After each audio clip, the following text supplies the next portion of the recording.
The HOA board was driving their golf carts across my freshly graded conservation buffer while the soil was still under a recorded agricultural easement and active county restoration order. I had finished the grading 48 hours earlier under the supervision of the county soil and water district. The buffer sat between my working fields and the residential development uphill. And it existed for one reason: runoff control tied to a conservation covenant that was recorded against my title years before the HOA subdivision was even platted. The soil had been laser leveled and compacted to specification. It was not decorative dirt. It was regulated land. The board members knew exactly where they were. I had posted reflective, no trespassing conservation area signs every 50 feet along the line, referencing the easement instrument number. They treated it like a suggestion. From my truck, I watched 3 carts cut across the grade, tires carving arcs into soil that had been approved by inspection that same morning. I walked down and told them plainly that the buffer was under active restoration and subject to county enforcement. One of them said it looked like open land and that their community needed the space. I told them, if they entered again, I would document it and involve the district.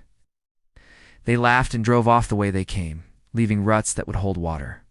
The next morning, I installed a temporary agricultural fence along the boundary. It wasn't ornamental. It was standard post and woven wire, set inside my surveyed line. I pulled the survey map from my closing file and marked the corners with flagged stakes so there would be no confusion about ownership. The fence went up by sunset. 2 days later, the wire was cut in 3 places. They hadn't tried to hide it. The cuts were clean and deliberate, low enough to allow carts to pass without lifting the bottom strand. Tire marks crossed directly through the breach. The signs were still standing. The message was clear. They intended to keep using it. At that point, it stopped being about annoyance and started being about exposure. The easement required me to maintain the buffer to county standards. If it failed inspection because of compaction or erosion, the responsibility would fall on me first. The HOA's behavior created liability on land that was legally encumbered in my name, so I stopped arguing with them and started building a file. I installed motion cameras facing inward from my property. I documented every cut wire, every tire track, every instance of entry. I kept timestamps and plate numbers from the carts that had HOA decals. I did not confront them again. I needed a pattern, not a scene. Then I scheduled hydroseeding. Commercial hydroseeding is standard for restoration work. The slurry contains seed, mulch, fertilizer, and a tackifier that binds the material to soil. For conservation buffers, we also add a high-visibility green dye so inspectors can confirm coverage. The dye is not optional. It's part of the reporting requirement. The rig I use has a roof-mounted cannon capable of projecting slurry across large areas so the soil can be treated without running heavy equipment back over it. The pressure is calibrated to distribute evenly, not to damage anything. The point is coverage and adhesion. I applied the slurry across the entire buffer in a single afternoon. It went down thick and bright, the dye saturating the surface so there would be no ambiguity about where restoration had occurred. The tackifier bonded to the soil within hours. The next weekend, they drove through it again. The carts entered through the same cut in the fence. The green slurry adhered immediately to the tires and undercarriages as designed. The tackifier is meant to cling to organic matter and soil particles, and that includes mud carried by rotating tires. By the time they crossed the width of the buffer, the wheels were coated. They did not seem concerned. From the footage, it looked like they assumed it would wash off. It did not wash off easily. The dye transferred from the slurry to their garage floors, their driveways, and eventually the paved cart paths within the subdivision. The tackifier hardened in the heat and collected dust, turning every surface it touched into a visible record of where those carts had been. I sent the compiled footage and restoration reports to the County Soil and Water District the following Monday. The inspector came out within the week. He walked the buffer, measured the ruts, and noted the fence cuts. The easement language required uninterrupted vegetative establishment during the restoration window. KH, repeated compaction constituted interference with a protected conservation area. He did not argue with anyone. Documented.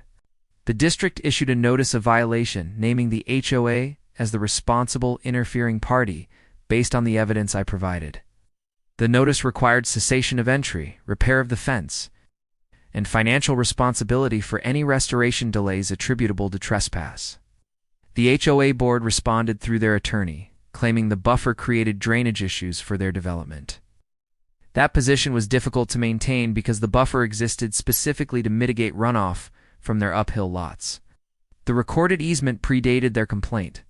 The district escalated the matter to the county zoning office for enforcement of the conservation covenant. At that point, the issue shifted from neighbor conflict to regulatory compliance. Zoning sent its own officer, who verified the recorded instrument and confirmed the fence was within my surveyed boundary. The board's decision to cut it constituted willful trespass on regulated land. The county issued a stop entry order, enforceable by civil penalty. The HOA still resisted. They argued that the dye and tackifier created property damage to their carts in common areas. Their insurer requested documentation, which I provided: manufacturer specifications for the hydroseed mix, application logs, and the restoration order requiring visible dye. The mix was compliant. The application was standard. The only reason the carts were coated was because they entered a posted conservation buffer under restoration. Insurance shifted its position quickly. The HOA's master policy covered accidental property damage, not intentional trespass after notice. The board members had been warned. The fence had been cut deliberately. That distinction mattered.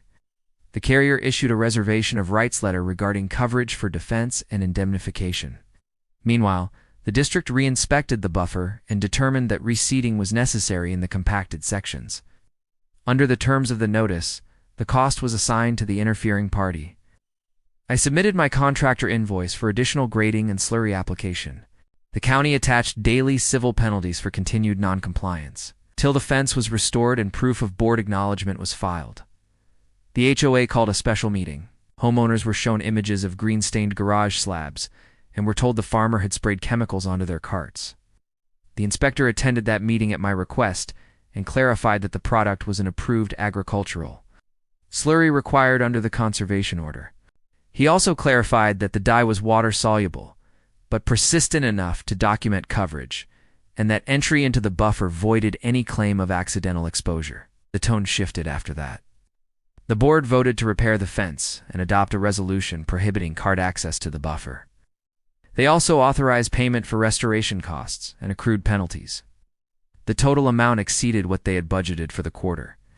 The insurer formally denied coverage for the board's willful misconduct, citing the documented warning and fence cutting. Defense costs for the zoning matter were excluded. The HOA had to levy a special assessment to cover the exposure. 2 board members resigned within a month. The remaining members recorded a compliance affidavit with the county acknowledging the easement and committing to enforcement within the subdivision. The buffer passed its final inspection at the end of the restoration window. Vegetation established successfully. The fence remained intact. The green stains on the subdivision pavement faded over time, but the financial record did not. The conservation buffer is now protected not just by signage, but by a recorded enforcement action and an insurance file that will follow the HOA for years. When a boundary is written into the land itself, what exactly are you crossing? If you value structural enforcement over noise, like and subscribe.